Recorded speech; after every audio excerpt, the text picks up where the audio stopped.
Ça, c'est la quantité de médicaments que vous et moi consommons chaque année en moyenne. Quelques centaines, certaines fois. Et pourtant, il n'y en a que quelques-uns qui vont vraiment servir à vous soigner. Tout le reste ne sert à rien. Pourquoi? Parce qu'un médicament, il est rarement fait pour soigner le corps entier. Imaginez que vous ayez une douleur à l'épaule et qu'on vous injecte un antidouleur. Eh bien, entre le point d'injection et votre épaule, ce médicament il va devoir circuler à l'intérieur du corps. Et il va être absorbé ou filtré par tout un tas d'organes.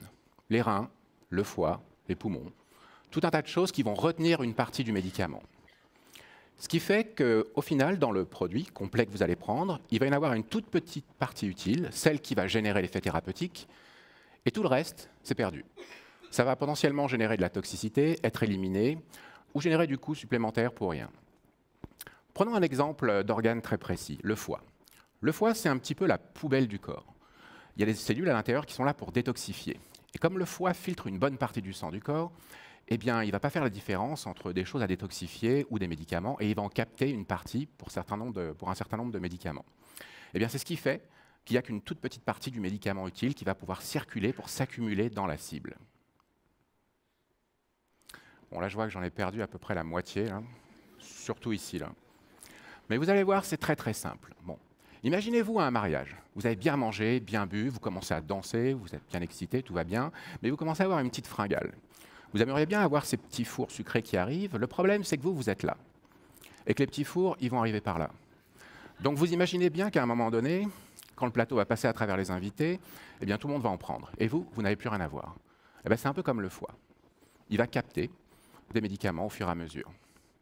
Mais vous êtes plus malin, parce que vous avez une arme secrète, le petit lu.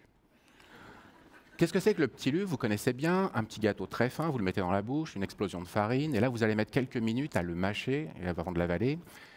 Eh bien, si vous distribuez ce petit lu aux invités, juste avant que le plateau de petits fours passe, eh bien, ils vont pouvoir digérer, mâcher tranquillement, et quand le plateau passe, il y a de fortes chances qu'il arrive quasiment complet chez vous. Vous avez leurré toute la foule. Eh bien, peut-être qu'on peut faire la même chose avec le foie, et si on arrive à le faire, eh bien, on arrivera à faire passer beaucoup plus de médicaments pendant que le foie est en train de digérer ça. Et si on fait ça, on augmentera la quantité de médicaments utiles. C'est-à-dire qu'on va pouvoir avoir, pour une même dose injectée, un médicament qui va donner plus de médicaments utiles et moins de médicaments inutiles. Le problème, c'est qu'on ne peut pas donner des petits lus à un foie. C'est beaucoup trop gros. Donc, qu'est-ce qu'on peut faire? Eh bien, il faut changer d'échelle. Il faut aller à l'échelle de ces cellules qui, dans le foie, vont filtrer ces médicaments, vont détoxifier l'organisme. Et pour ça, on doit passer de l'échelle macro à l'échelle nano. Qu'est-ce que c'est que des nanos? Eh bien, ce sont des petits objets. Des petits objets qui ont des propriétés physiques, physico-chimiques extraordinaires. Et pour vous donner une idée de la taille, imaginez le diamètre d'un cheveu. Eh bien, il faut à peu près 3000 nanoparticules pour parcourir ce diamètre. Mais petits, ce n'est pas tout ce qu'ils sont. On a fait ces 10 dernières années des progrès énormes dans le design de ces objets. On arrive à faire des tout petits objets qui vont tourner, chauffer, couper, absorber de l'énergie, émettre de l'information. On peut faire à peu près tout ce qu'on veut avec les nanos si on arrive à les fabriquer. Eh bien, on peut aussi faire un nanoleur. Une nanoparticule qu'on va donner à l'organisme et qui va aller s'accumuler dans le foie et occuper le foie de façon physique avant d'injecter un médicament. Donc vous savez, dans nos métiers, on travaille souvent avec des animaux pour montrer que ce qu'on fait marche. Et donc on a fait l'expérience suivante. On a pris une souris, et imaginez qu'on cible le museau de la souris avec le médicament qu'on veut injecter. Et on injecte le médicament par la queue.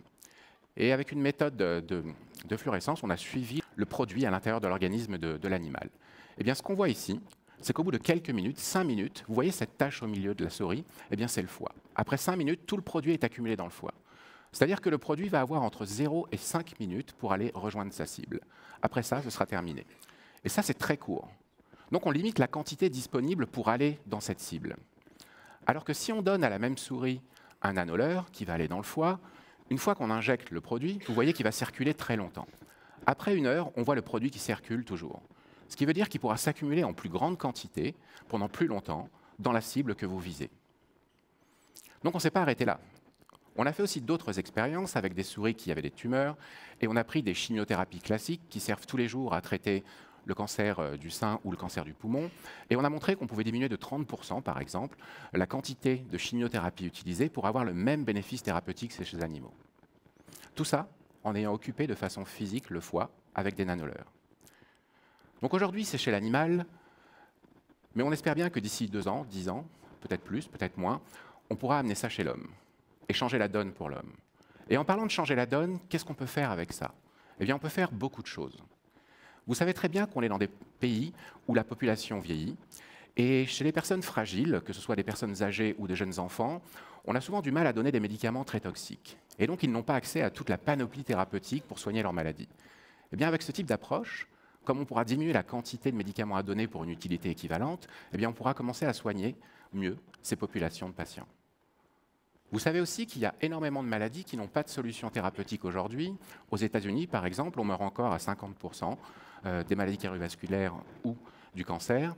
Eh bien, avec ça, on va pouvoir rendre des médicaments existants plus efficaces, mais aussi, ce qui est de plus important, redesigner le concept même de médicament. À partir du moment où vous évitez à ces médicaments de se capter dans le foie, vous pouvez changer les choses et redévelopper des nouvelles approches thérapeutiques. Et pour finir, si vous voyez, avec cette quantité de médicaments, au lieu de me soigner tout seul, on pourrait soigner une partie de cette salle. Imaginez ce qu'on peut faire au niveau du monde. On pourrait éventuellement donner accès à des milliards de personnes qui n'ont pas accès à ces médicaments aujourd'hui. Et tout ça avec un nanoptilu. Merci.